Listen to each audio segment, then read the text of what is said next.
2 days ago, the internet went down, and a lot of people are saying that it's Rust's fault. And while I don't think that's necessarily the case, I do think that Rust has a nasty edge case we need to talk about. Now, this edge case brought down Cloudflare, a well-known content delivery network amongst other things, and with the fall of Cloudflare came the fall of the internet. You can think of Cloudflare as like a giant reverse proxy, right? If you are the host of my ChatGPT wrapper app SaaS.io, right, and you want people to use your site, you don't want things like DDoS botnets, you don't want things like LLMs or web scrapers to be using your site. And so what you can do is put a service like Cloudflare in between you and the website as kind of like a giant reverse proxy. And Cloudflare does a really good job of, filtering out not only bot traffic, but like DDoS traffic and things that are generally unsafe, right? It's a great service for people that are trying to keep their websites up and available and out of the hands of evil internet actors. Now, obviously, the problem with a site like Cloudflare is that it creates this issue of decentralization, of centralization,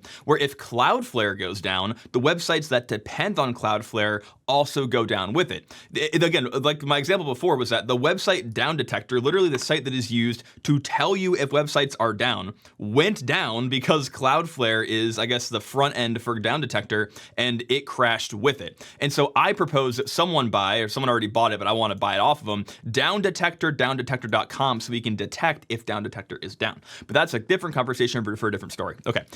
Ultimately, inside of Cloudflare is a very complex system, right? It's not as simple as just like, push it through a reverse proxy. There's a ton of, middleware that makes it possible to do this. Cloudflare's whole job is to mitigate DDoSing and bot networks using a website behind the reverse proxy, right?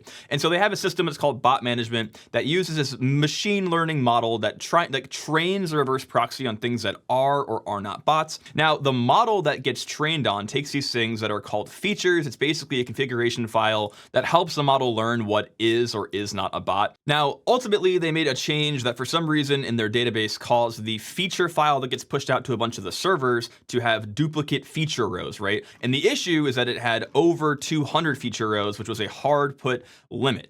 Now, the back end of Cloudflare is written in Rust, which is actually a good thing from a memory safety and performance standpoint. Like, I think that the fact that it is written in Rust is actually a really good thing. But you will notice, if you are a Rustation, this one little line down here, right? And this kind of begins like the whole core crux of this conversation, right? Basically, when they parse out the feature names, they do this thing called memory pre-allocation. Memory pre-allocation is this idea of allocating the memory before you need it instead of dynamically allocating memory. This basically is a performance hack so that you have memory available and you're not waiting for allocators to return memory during runtime, right? It just makes your code a little faster, a little more performant.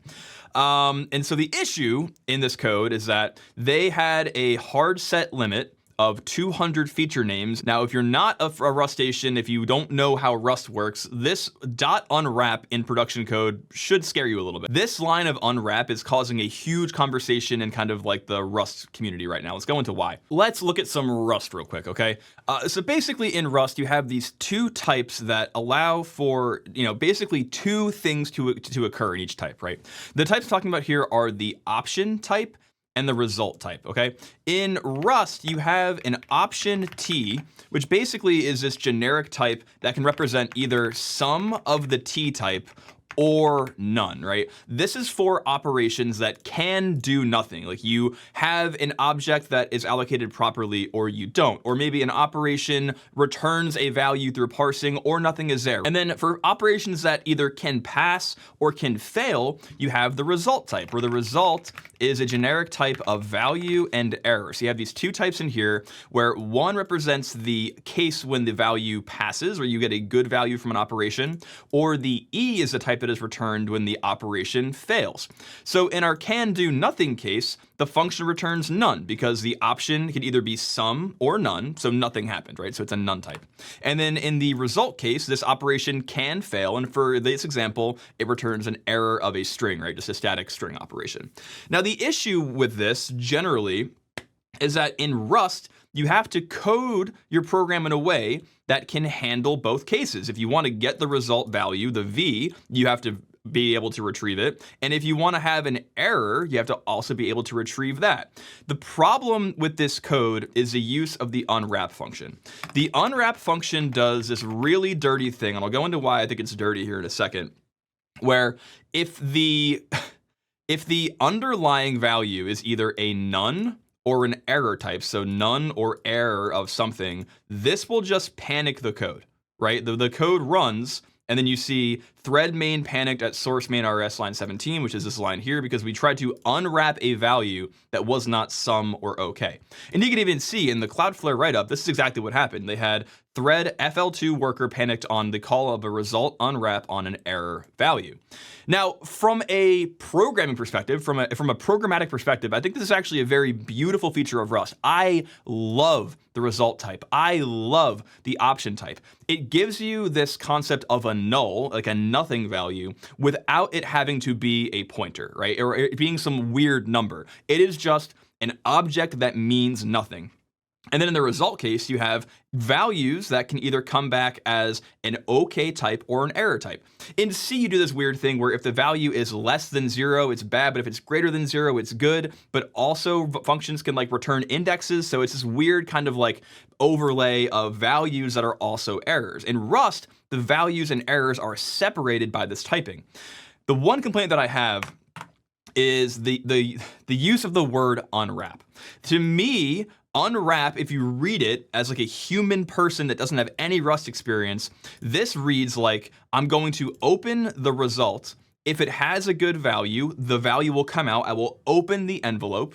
Otherwise, result will be none. And same here. If I am going to, let's do this, let's do can do nothing, right?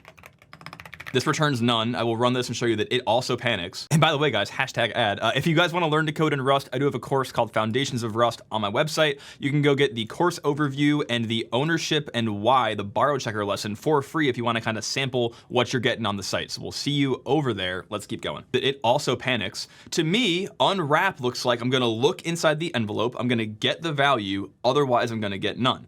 The conversation being had on Twitter right now is very interesting about what this means for Rust. It'd be better if it was named .or panic. People might think twice between using it. Rustling hot take. We should rename wrap to .or panic. Unwrap is a terrible name for a panicking function, especially since we also have things like unwrap or unwrap or default, which never panic, which is true. You can literally do unwrap or, and it's going to return this value, right? So you can do unwrap or 3, and so this does nothing, right? Like it doesn't do nothing. It returns the value 3 because on the case that the unwrap fails, we're going to do the value in here, right? Which is a great way to handle this. There's a lot more Twitter and Reddit discourse I'm not going to go into because it gets very like holy war and not solvable very quickly. I just want to highlight two things. One, I think the unwrap name is like very bad for a function that literally kills your program. Like unwrap to me reads like, oh, I look inside of an envelope and if nothing is there, nothing happens. But if something is there, I pull it out.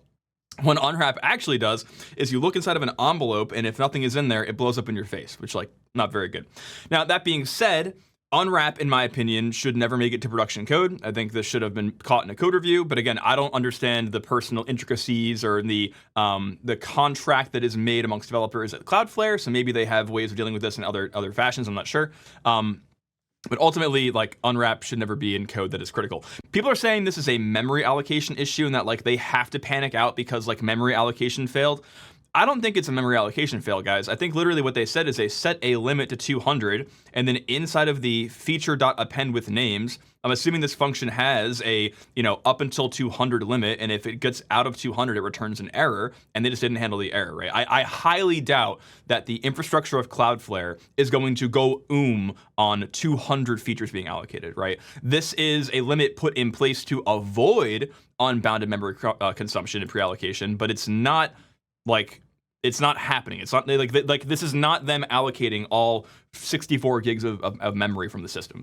If you like this video, hit that sub button. By the way, guys, I'm at 962. I can get to 1 million by the end of the year. With your help, you can press that sub button right now. It's right there. Just go press it, and I will get to 1 million, and I will be a happy camper, and that'll be it. Okay, thanks, bye.